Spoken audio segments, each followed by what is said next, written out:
Big boss house కి రాజకుమారి దొరికేసింది. Big boss TRP ఇక నుంచి మామూలుగా ఉండదు, వేరే లెవెల్ ఉంటది. ఎందుకంటే అంత మంచి కంటెస్టెంట్ దొరికింది బిగ్ బాస్ కి. రాజకుమారి లైఫ్ స్టోరీ కనుక మీరు ఎపిసోడ్ లో చూడలేకపోతే ఖచ్చితంగా నా వీడియో నా యూట్యూబ్ ఛానల్లో ఉంది, వెళ్ళి అక్కడ చూడండి. మామూలు స్టోరీ కాదు, మామూలుగా మాట్లాడతలేదు. ఒక్కసారి మాట్లాడిందంటే ఎక్కడ కూడా తడబడతలేదు. జడ్జెస్ కానీ స్ట్రీమ్ కి కానీ ఏ క్వశ్చన్స్ చేసినా ఫటాఫట్ ఇచ్చేస్తుంది.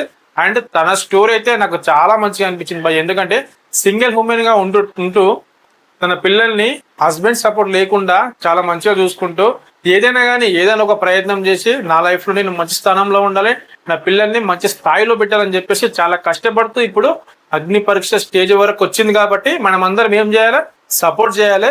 ఇలాంటి టాలెంట్ ని బిగ్ బాస్ హౌస్ లోకి వెళ్ళేటట్టు చేయాలి.